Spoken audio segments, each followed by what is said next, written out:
This is Retro Sports Radio. Visit RetroSeasons.com for more sports history. From Day to Durocher to Stengel, it's Double Play with Durocher and Day. With their guest, Casey Stengel, here's another chapter of Double Play with Durocher and Day.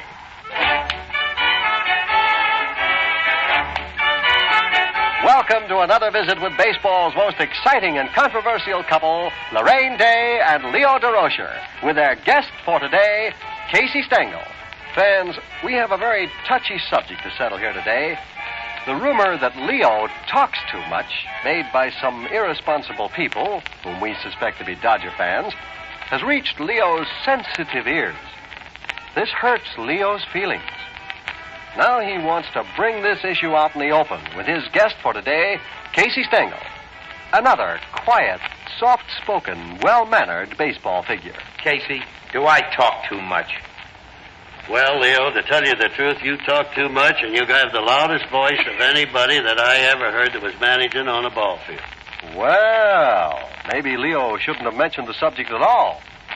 But here's a subject well worth mentioning. And now back to Double Play with Leo Durocher and Lorraine Day, and their guest for today, Casey Stengel. Let me ask you a question, Casey. You've won 3 American League pennants. You've won 3 World's Championships. How about me next year? You going to give me a chance? Well, to tell you the truth, Leo, I should say that we'll give you a great chance. It's a big city, you know. You must have a chance when your club can win 2 games in a World's Championship. In other words, that's outstanding, because what other club in the other 2 World Series win 2 games? Why, Casey Stengel, how could you say a thing like that? What other clubs? Oh, I won 2 games, you figure I'm lucky.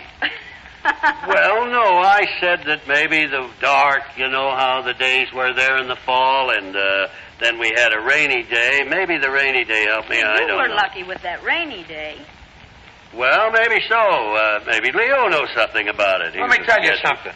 I got one thing on my mind. I've had it ever since the series. I'd like to see Mantle in right field instead of Bauer. That's all I know. How do you know what I'd do if I had Mantle still out there? You know, Mantle broke records, too, for distance, and Bauer only hit his ball 410 feet, you know, that day. But Mantle hits him 460. Maybe he'd hit one 460. You can't tell. Maybe he'd have hit a grand slam home run against us, and that ball hit by Evars wouldn't have meant a thing even if it hadn't been. What do you mean? Are you on Stengel's side? You're on my side. Well, I'm on the sofa with Stengel, okay? You're on the stove. Now, let me ask you one thing. I need a little help here, I'll tell you. That Rizzuto with shortstop, of course, he covered the infield like a tent. Of course, you get along without him, too. You didn't need him. Well, I'll tell you, Leo, you know how you used to play shortstop. You could go and catch the ball and throw the ball. And, you know, that's the way Rizzuto is. And after that little man that you have playing second base... What are you talking about, Stanky? That's all. The little second boy. base. He just tagged the man, just gently, and he happened to slide in and the ball was there. It was an accident, Casey. Well, to tell you the truth, I thought he broke his rib, and then it flew back in place, and that's why the rain helped us on Sunday. Now, you say it didn't help us. That's why it helped the young boy to come back and be a great shortstop. And how about that fella you had pitching for you, that left-hander who throws up that soft curve and the screwball, and once in a while, accidentally, he may let you hit a fast one. Leo, didn't somebody say that you could put all pitchers against him and win? Well, I just made the remark I'd rather put 9 pitchers in. I think we'd have a better... Lopat, that's his name, Lopat. 2 5-hitters, beat us both games. Well, I'll tell you about Lopat. He's such a small boy. He started, you know, as a first baseman, and he found out the easiest thing to do was to go in there and pitch and use 4 curves. He's got one that way, one this way, and then he gives you that, and then he stands and makes you guess who you're coming. He says, oh, you're a New York Giant, you're a New York Giant. And that's what I say. You wasn't used to his rhythm. Leo? Rhythm, I don't know. He had my club crazy. Everybody trying to pull him and hit a home run, and they were bouncing him back to him and the shortstop and the third baseman. Out. He's a great guy. Why don't you keep him on first base? Well, I'll tell you, you could have kept Kozlo out of there for a long time, too, Leo. Well, he pitched pretty good, I'll say that, but I think the best team won in the World Series, Casey. You had a great ball club, and you played great, and we did the best we could. Just wasn't good enough, that's all. All right, now that you're through handing out the bouquets and you have collected them, would you answer a question that I want to know about? because I was in New York. The team was on the road, and naturally I wasn't helping Leo manage that day. He was on his own. But anyway, I was watching a game, and it was raining, and you were playing the White Sox. And if there wasn't the biggest rhubarb, because it seems to me that you, Mr. Casey Stengel, were stalling. At least that's what it said in the papers. Now I want to know all about this. Well, you have a little argument there. Mr. Richards was playing very good with his ball club, as he was the outstanding manager the first 2 months of the season with the White Sox. And naturally, when you have a club playing good, you have everybody pulling for that ball club. So they came into the Yankee Stadium after a successful trip east, and unfortunately the weather got cloudy, and the rain started down, and they started to make a few runs. They were ahead at this time, weren't they? Oh, yes, they got ahead often there, and it looked like they might win the game, but I'll tell you, because of my age, I had to go out and take the pitcher out. You know how old I am. Yes, I'm and around 60. how long it takes you to get to That's that mound. it. And when it's rainy weather, I get sort of rheumatism, man. I just go... Even longer. That's it, slowly out to the mound. And I made 4 or 5 switches of a pitcher, and of course Mr. Richards switched 4 or 5 hitters. And then I would have to say that the man above had the rain come. And, of course, I wanted to finish the game. You know how I do. Oh, but yes, you could hardly wait. we had to sit in the clubhouse and take the game. So that's my story. Double Play takes time out now for this message. And now back to Double Play with Durocher and Day.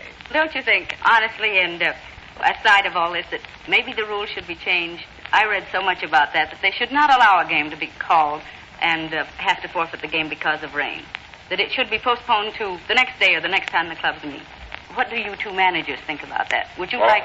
I know, to answer Casey, I know that in 1941 when we won the pennant, and I was managing the Brooklyn Baseball Club, we were playing in Cincinnati, and Larry Getz was behind the plate, and the score was 0-0 in the 16th inning. And we scored 5 runs in our half of the 16th inning, and it was pitch dark. And in those days, they weren't allowed to turn the lights on. And McKechnie started to stall. And I know that in the last half of the 16th inning, I couldn't see my outfielders. And I put Hugh Casey in to pitch to finish up the 16th inning, and he walked 3 men in a row. And I went all jittery and jumping and nervous, and I run out there, and I said, "Come on, Huey, take your time. Get the ball over there." And Larry Getz said to me, "We're going to finish this game if we have to put lights on our caps." He said, "They stalled, and we're going to finish it if we play it till midnight."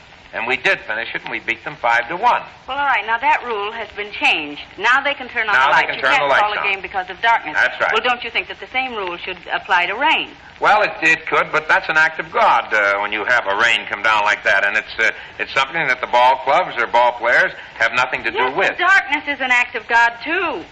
I mean, but still you postpone the game and play it off another time? No, you So why turn the couldn't you lights do it on with now. rain? We changed the rule.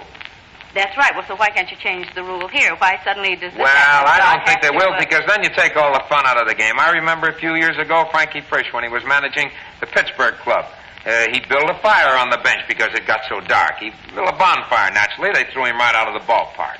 Another time during a rain, like Casey had against Richards at the stadium, he took his shoes and stockings off and rolled up his pants and borrowed an umbrella and went out to coach with an umbrella. And naturally, he got thrown out of the park. Haven't you ever been thrown out for any of those hijinks? I hear that you're quite a character on the ball diamond with those things. Well, I had to change my ways. It seemed that I was catching up with the umpires before they could catch up with me. And finally, the umpires went past me so many times that with me out being on the ball field, that really and truly I used to be the best spectator on my club, and I was managing it. I never got to sit on the bench often. I generally sit in the grandstand.